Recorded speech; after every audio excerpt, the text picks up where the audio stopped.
Hello students. आज हम लोग जनरल ऑर्गेनिक केमिस्ट्री के लेक्चर 6 में रिएक्शन इंटरमीडिएट्स पर डिस्कस करेंगे। जैसा कि मालूम है, बहुत सारे रिएक्शंस ऐसे होते हैं जो डायरेक्ट रिएक्टेंट से प्रोडक्ट में कन्वर्ट हो जाते हैं, मतलब सिंगल स्टेप रिएक्शन। लेकिन कुछ रिएक्शंस ऐसे भी होते हैं जिसमें रिएक्शन से प्रोडक्ट के फॉर्मेशन से पहले कुछ इंटरमीडिएट्स बनते हैं, यानी प्रोडक्ट से पहले कुछ अनस्टेबल इंटरमीडिएट्स फॉर्म होते हैं। वो अनस्टेबल इंटरमीडिएट्स की जो फॉर्मेशन होती है उसमें जो रिएक्शंस का जो पाथ है उसमें कुछ सॉल्वेंट का भी इफेक्ट होता, मतलब सॉल्वेंट आपने कैसा दिया है, पोलर सॉल्वेंट है या नॉन पोलर सॉल्वेंट्स है, आपने हीट दिया है, तो ऐसे कुछ आपके पास जो रिएक्शंस के तरीके होते हैं उसमें अलग अलग इंटरमीडिएट्स का फॉर्मेशंस होता है। उसी इंटरमीडिएट्स की फॉर्मेशंस को हम लोग इस लेक्चर में डिस्कस करेंगे। तो हम लोग यहाँ सबसे पहले आते हैं इस फॉर्म में, रिएक्शन इंटरमीडिएट्स। रिएक्शन इंटरमीडिएट्स में अगर आप यहाँ देखें तो सबसे पहले reaction intermediates are generated by the breaking of covalent bond of the substance. Breaking of covalent bond यानी कि कोवेलेंट बॉन्ड जो होता है, जो केमिकल आपने यूज़ किया है उसके बेस पर आप इंटरमीडिएट्स को डिफाइन करते हो। इनमें ये जैसे फर्स्ट पॉइंट लिखा हुआ है, they are short lived species and intermediates are highly reactive. जैसे मैंने कहा ना कि जो इंटरमीडिएट्स बनते हैं वो बने हुए इंटरमीडिएट्स बहुत कम टाइम के लिए होते हैं और वो किसी भी तरीके से प्रोडक्ट में कन्वर्ट होते हैं या होना चाहते हैं। अब यहाँ देखिएगा टाइप्स ऑफ इंटरमीडिएट्स। हम लोग के पास मेनली तो ऊपर के 3 ही हैं, लेकिन हम लोग इतने इंटरमीडिएट्स पर इस चैप्टर्स में डिस्कस करेंगे। पहला है टाइप्स ऑफ इंटरमीडिएट्स में कार्बोकेटाइंस, कार्बेनाइंस, फ्री रेडिकल्स, कार्बीन्स, नाइट्रीन्स और लास्ट में बेंजाइन। ये हम लोग के पास इंटरमीडिएट्स हैं। उनमें से पहला कार्बोकेटाइंस जो हम लोग यहाँ अभी डिस्कस करेंगे। तो पहला हम लोग देख रहे हैं कार्बोकेटाइंस। कार्बोकेटाइंस में an organic species which has a carbon atom bearing 6 electrons in its outermost shell and has a positive charge is called carbocation. यानी वैसे केमिकल स्पीशीज जिसमें कार्बन के ऊपर पॉजिटिव चार्ज आ जाता है उसको हम लोग कार्बोकेटायन करें, यानी पॉजिटिव चार्ज कार्बन स्पीशीज को। यहाँ एक बॉन्ड है, बॉन्ड को इधर घुमाया गया है। यहाँ आपको एक चीज़ बता दे कि here carbon and X it is more electronegative than carbon. तो कार्बन से ज़्यादा इलेक्ट्रोनेगेटिव होने की वजह से वो बॉन्डेड इलेक्ट्रॉन पेयर को इस तरफ ले जा रहा है। तो यहाँ से मोर इलेक्ट्रोनेगेटिव होने की वजह से ये बॉन्ड यहाँ से ब्रेक होता है।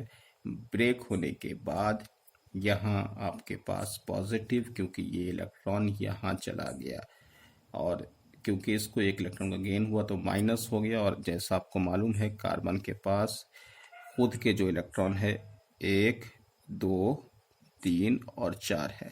यहाँ आपके पास 1, 2, 3 है, तो यहाँ आ जाएगा प्लस चार्ज। जैसा हम लोग को मालूम है किसी केमिकल स्पीशीज में पॉजिटिव और नेगेटिव चार्ज के आने की जो वजह है वो किसी एटम के वैलेंस इलेक्ट्रॉन से। वैलेंस इलेक्ट्रॉन अगर बढ़ जाता है तो वहाँ पर माइनस चार्ज, और वैलेंस इलेक्ट्रॉन कम हो जाता है तो वहाँ उस स्पीशीज पर प्लस चार्ज। तो कार्बन के पास खुद के इलेक्ट्रॉन फिलहाल 3 दिख रहे हैं जबकि होते 4, इसलिए यहाँ पर प्लस हो गया। तो ये केमिकल जो है यही है कार्बोकेटायन। ठीक है। अब कार्बोकेटायन में 1 2 3 bond pair with 0 lone pair, इस वजह से इस केमिकल का जो शेप होगा वो इस तरीके से ट्राइगोनल प्लेनर होगा एक प्लेन पर। तो यहाँ लिखा बॉन्ड पेयर 3, लोन पेयर 0, तो आपको मालूम है 3 + 0 यानी हाइब्रिडाइजेशन जो होगा sp2 होगा। शेप मैंने लिखा है ट्राइगोनल प्लेनर, और जब ट्राइगोनल प्लेनर शेप है, sp2 हाइब्रिडाइजेशन है, तो उसकी बॉन्ड एंगल 120 होगी। मैग्नेटिक प्रॉपर्टीज, अब मैग्नेटिक प्रॉपर्टीज में सारे के सारे इलेक्ट्रॉन पेयर्ड हैं, इस वजह से ये डाया मैग्नेटिक होगा। यहाँ एक चीज है, positive charged carbocation has only 6 electron in the outermost shell. सही बात है, 2 4 6 यानी कि 6 इलेक्ट्रॉन आउटर मोस्ट शेल में है।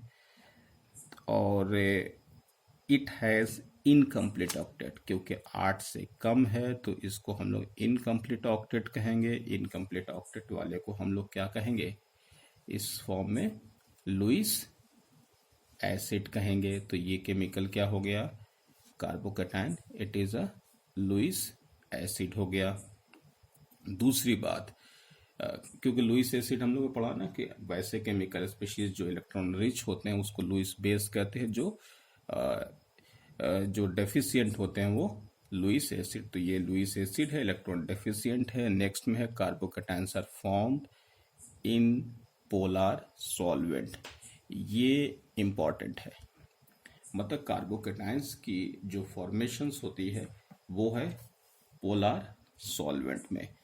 तो यहाँ सॉल्वेंट का इफेक्ट है, ये जरूरी नहीं है कि सॉल्वेंट में ही बने, कभी कभी ये सॉलिड फॉर्म में भी बनते हैं। मतलब आप कह सकते हैं कि carbocations are intermediates in several kind of reactions. The more stable ones have been prepared in solution, in some cases even as solid salts. Solid salts में भी कार्बोकेटायन्स देखे गए, but in solution the carbocations may be free when it is more likely in polar solvents। Mainly क्या होता है कि polar solvent में ही देखने को ज़्यादा मिलते हैं और ये फ्री मिलते हैं। क्यों ऐसा होता है, क्योंकि इन विच इट इज सॉल्वेटेड, मतलब क्योंकि वहाँ पर ये सॉल्वेटेड होते हैं। जैसा कि आपको मालूम है ये है कार्बोकेटायन, ये हो गया पॉजिटिव चार्ज। और ये पोलर सॉल्वेंट में क्यों होगा, तो क्योंकि आपको मालूम है कि ये इलेक्ट्रॉन डेफिशिएंट है। पोलर सॉल्वेंट में मैंने ले लिया पानी, तो ये इस तरीके से इसको सॉल्वेटेड कर देगा। ठीक है, तो इसके सॉल्वेटेड करने की वजह से ये उस सॉल्यूशंस में मिलते हैं, यानी कि एग्जिस्ट करते हैं। तो कार्बोकेटायन्स के बारे में हम लोग कह सकते हैं कि पोलर सॉल्वेंट में मेनली मिलते हैं। ये बहुत इंपॉर्टेंट है क्योंकि बहुत सारे क्वेश्चंस आते हैं जिसमें से क्वेश्चंस के थ्रू अगर वो सॉल्वेंट पोलर सॉल्वेंट दिया हुआ है तो आप ये समझ लो कि आपको एक इंटरमीडिएट कार्बोकेटायन बनाने हैं, यानी सॉल्वेंट का ये इंपॉर्टेंस है। अब यहाँ इसके बाद नेक्स्ट पॉइंट पर आइएगा। It has one unhybridized pure P orbital, ये इसकी बात कर रहे हैं, pure P orbital which is perpendicular to the bond plane. मतलब ये है आपका, जैसे ये बॉन्ड प्लेन है, ये इस तरीके से प्लेन है, मान लो ये प्लेन है, इसके ऊपर ये पी ऑर्बिटल परपेंडिकुलर है, ये है ऐसा। ठीक है, तो ये इस तरीके से बॉन्ड के ऊपर परपेंडिकुलर होगा। तो हम लोग यहाँ पर इसको ऐसे कह रहे, आधा लोब ऊपर आधा लोब नीचे। तो इसमें अनहाइब्रिडाइज पी ऑर्बिटल्स जो लिखा हुआ है pure P orbital which is perpendicular to the bond plane, जो कि इस प्लेन पर परपेंडिकुलर होगा। अब इसके बाद वाले नेक्स्ट फॉर्म पर आते हैं जिसमें है कार्बेनाइन्स। अच्छा हाँ, कार्बेनाइन्स से पहले हम आपको एक और चीज बता दें। कार्बोकेटाइन्स में, कार्बोकेटाइन्स को कुछ कुछ जगह पर कार्बोनियम भी लिखा होता है, कार्बोनियम आयन। अब कार्बोनियम पुराना नाम है, ये ध्यान रखिएगा। कार्बोनियम जो है, जैसे बहुत जगह पर लिखा होता है कार्बोनियम, कार्बोनियम, कार्बोकेटायन, जो अभी हम लोग लिख रहे हैं कार्बोकेटायन लिख रहे हैं, ये पहले का नाम था। और ये कंफ्यूज होते थे इस नाम पर, क्योंकि एक साइंटिस्ट CH5, अब इससे कंफ्यूज मत होइएगा, ये एक साइंटिस्ट था ओला। ओला एक साइंटिस्ट था जिसने इस तरीके का एक कंपाउंड बताया था और उसका नाम उसने कार्बोनियम रख दिया था। इट इज अ पेंटावैलेंट, अब पेंटावैलेंट कार्बोनेट, यहाँ पर वो 5 कोऑर्डिनेटेड, 5 जो है वहाँ कोऑर्डिनेशन का इस्तेमाल करके इसमें बॉन्ड फॉर्मेशन किया था। तो यहाँ पर ये था कि ये कार्बोनियम इसको कहते थे, और जो हम लोग बना रहे हैं वो तो ट्राईवैलेंट है। तो अब बार बार कंफ्यूजन होता था, जब कार्बोनियम बोलते थे लोग ये भी समझते थे क्योंकि ओला ने इसका ये नाम दे दिया था। तो बाद में फिर लोग ने कहा कि हम लोग थोड़ा सा चेंज करके कार्बेनियम लिख दें, तो कुछ लोग ने कार्बेनियम भी चलाया।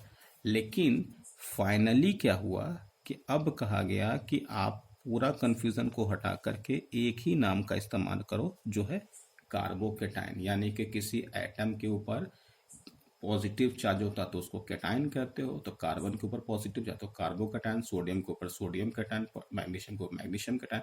तो इस वजह से यहाँ पर अब हम लोग जो बोलते हैं वो कार्बोकेटायन बोलते हैं, जो कि पहले कार्बोनियम बोला जाता था। तो हम लोग खैर अब नेक्स्ट में आ जाते हैं कार्बेनाइन्स। देखिए यहाँ लिखा हुआ भी है, anions of carbon is known as carbanion. Anion of carbon को हम लोग कार्बेनाइन बोलेंगे, यानी कि अब यहाँ पर क्लियर हो जाएगा। और cation of carbon it is called carbocation, है ना, जो हम लोग ने भी पढ़ा है। तो anion of carbon it is called carbanion. और carbenium carries 3 bond pairs and 1 lone pair. ठीक है, तो देखिए 1 2 3 बॉन्ड पर, 1 लोन पेयर। यहाँ लिथियम मेटल, किसी मेटल को कार्बन के साथ अटैच कर दिया है। जैसा कि मालूम है यहाँ लिथियम और कार्बन में ये जो आपके पास है, लिथियम की इलेक्ट्रोनेगेटिविटी कार्बन से कम है, यानी इलेक्ट्रोनेगेटिविटी में carbon it is more electronegative then lithium. इसकी 1 होती है, इसकी 2.5 होती है। तो जैसा कि मालूम है कि इलेक्ट्रॉन जो है वो इस तरफ जाएगा, कार्बन की तरफ। तो यहाँ आपके पास इस जगह पर कार्बन के पास इलेक्ट्रॉन जो है लिथियम का भी आ गया। पहले इसके पास 1 2 3 4 था, अब 1 2 3 4 और एक एक्स्ट्रा इसका आ गया। तो यहाँ पर चार्ज क्या होगा, माइनस। जैसा मैंने कहा था ना कि किसी एटम के आउटर मोस्ट शेल में अगर इलेक्ट्रॉन बढ़ता है तो माइनस आएगा, तो माइनस आ गया। तो ये बना है कार्बेनाइन। तो यहाँ पर आपके पास कार्बेनाइन की कुछ प्रॉपर्टीज देख ले। बॉन्ड पेयर 3 है, लोन पेयर 1 है जो कि आपके पास दिख रहा है, हाइब्रिडाइजेशन sp3 है। इसमें आपको कोई कंफ्यूजन नहीं होगा क्योंकि आपको अमोनिया जैसा हो गया 1 2 3, और यहाँ पर लोन पेयर है, ये वैसा ही स्ट्रक्चर जैसा अमोनिया का होता है, इसलिए शेप इसका पिरामिडल है जैसा अमोनिया का होता है। Bond angle less than 109 degree 20 minute, जैसे लोन पेयर बढ़ने से बॉन्ड एंगल कम होता है, sp3 का होता है 10928, तो उससे कम होगा। मैग्नेटिक प्रॉपर्टीज में डायामैग्नेटिक होगा क्योंकि इलेक्ट्रॉन 2 है तो पेयर्ड होगा। इसके बाद यहाँ पर there are 8 electron in the outermost orbit of carbanion. जब 8 इलेक्ट्रॉन्स है यानी कि कंप्लीट ऑक्टेट है, इस वजह से इस केमिकल को इलेक्ट्रॉन रिच स्पीशीज कहा जाएगा। जैसा हम लोग को पहले भी बताया गया, किसी केमिकल स्पीशीज में अगर बॉन्ड है और with lone pair with complete octet तो इनको इलेक्ट्रॉन रिच कहते हैं। इसका मतलब यहाँ लिखा है it has complete octet and it behaves as a charge nucleophile. जैसे हम लोग ने इससे पहले इसमें लेक्चर में पढ़ लिया है, इलेक्ट्रोफाइल इलेक्ट्रॉन डेफिशिएंट को कहते हैं, न्यूक्लियोफाइल इलेक्ट्रॉन रिच को कहते हैं। तो यहाँ हम लोग इसको न्यूक्लियोफाइल कहेंगे, यानी कि ये इलेक्ट्रॉन रिच स्पीशीज है। ठीक है, तो इसके बाद हम लोग नेक्स्ट में कार्बेनाइंस के बाद फिर नेक्स्ट में हम लोग फिर अच्छा हाँ, एक और बात, कार्बोकेटाइंस कार्बेनाइंस ये जो हम लोग देख रहे हैं, इसमें आप देखो कि आप तो सिर्फ बता दिया, डेफिनेशन खत्म हो गया। नहीं, एक्चुअल में क्या है, जब हम कार्बोकेटाइन पढ़ रहे थे तो कार्बोकेटाइन की स्टेबिलिटी तो आपने बताई नहीं। 1 degree 2 degree 3 degree primary secondary जैसा नॉर्मली बताते हैं ये ट्रोपाइलियम का। तो एक्चुअल में क्या है कि हम लोग ने अभी सिर्फ 2 चीज़ पढ़ी है, bond fusion bond fusion, electrophile nucleophile. इसके बेस पर आप किसी की स्टेबिलिटी बता ही नहीं सकते।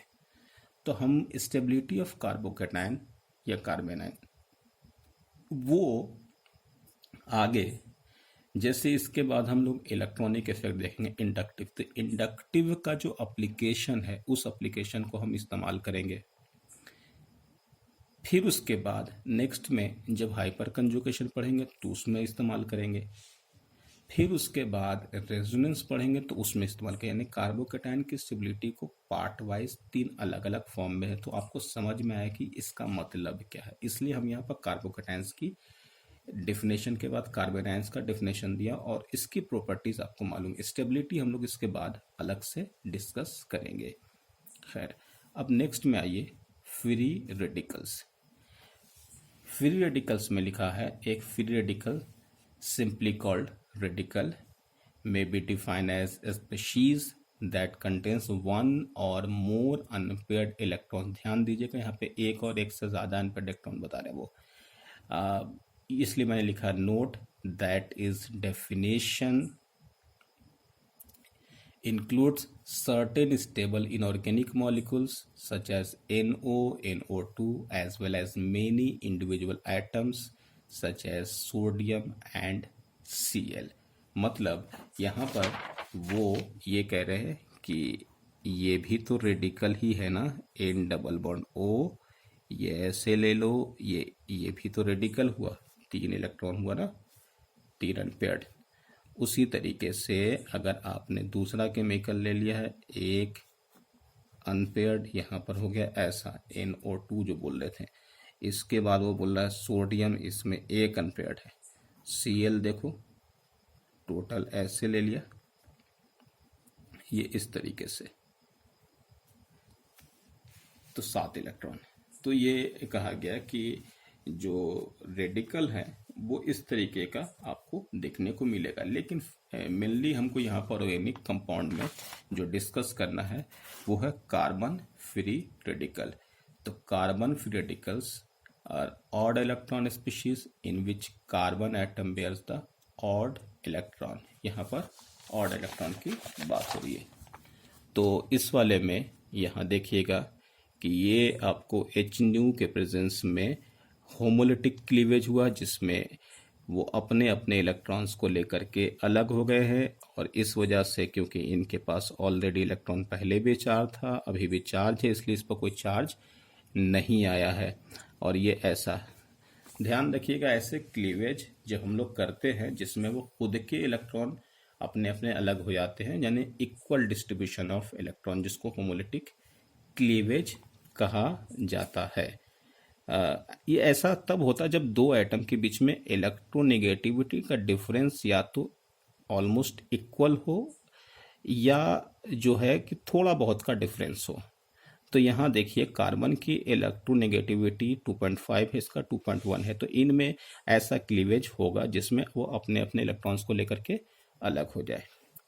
इनके साथ ये ऐसा है, ये पी ऑर्बिटल है, बॉन्ड पेयर 3 हो गया, लोन पेयर 0 है, या electron unpaired electron 1, hybridization sp2, shape trigonal planar होगा, and there are 7 electrons in the outermost shell of carbon free radicals. साथ है तो डेफिशिएंट ही कहेंगे, और ये पैरा मैग्नेटिक होगा। यहाँ पर एक चीज़ और समझने लायक है। सबसे पहली बात, यहाँ पर हाइब्रिडाइजेशन जो है इसका sp2 है। यहाँ पर भी ये जैसे आपने कार्बोकैटायंस देखे थे उसी तरीके से यहाँ पर भी ये इस तरीके से ये वाला जो ऑर्बिटल से वो परपेंडिकुलर है जो जैसा इसमें था, इसलिए sp2 है, 120 बॉन्ड एंगल है। एक बात यहाँ समझिएगा, ये जो केमिकल है इसमें यहाँ अगर हाइड्रोजन लगा दो, ये sp2 है, और जब यही केमिकल में ऐसे लगा दो F या कोई हैलोजन, तो ये पिरामिडल बन जाता है और ये sp3। मतलब किसी केमिकल में जब रेडिकल होते हैं तो रेडिकल के केस में आप हाइब्रिडाइजेशन में कभी कभी रेडिकल को ले लेते हैं, कभी नहीं लेते हैं। जैसे यहाँ पर है ये sp2 बोल रहे हैं और ये sp3 है। तो हम आपको एक टेक्निक बताते हैं। ऐसे केमिकल जिसमें कॉर्नर एटम की इलेक्ट्रोनेगेटिविटी कार्बन से कम होगी वहां पर रेडिकल को छोड़ दोगे, यानी वो मिक्सिंग में नहीं जाएगा। तो 1 2 3 यानी sp2। और यहाँ पर अगर कोई इलेक्ट्रोनेगेटिविटी कॉर्नर एटम की इलेक्ट्रोनेगेटिविटी बीच वाले से ज़्यादा होगी तो हम लोग उसको मिक्सिंग में ले लेंगे। तो जैसे यहाँ पर CF3 CCl3 इन सब की हाइब्रिडाइजेशन जो होगी वो sp3, और इसका शेप क्या बोलेंगे, पिरामिडल बोलेंगे। एक और दिखाते हैं, जैसे NO2। यहाँ देखिए ऑक्सीजन की इलेक्ट्रोनेगेटिव नाइट्रोजन से ज़्यादा है, इस वजह से इस केमिकल की जो हाइब्रिडाइजेशन है वो sp2, 1 सिग्मा बॉन्ड 2 और 1 रेडिकल। तो ये हो गया कि किसी केमिकल्स में रेडिकल्स को कब लेना है और कब नहीं लेना है वो हम लोग यहाँ पर भी डिसाइड कर सकते हैं। यानी कि जो हम लोग कार्बन फ्री रेडिकल है वो sp2 और प्लेनर है। इसके बाद वाले क्लास में हम लोग बाकी के इंटरमीडिएट्स पर डिस्कस करेंगे। ओके।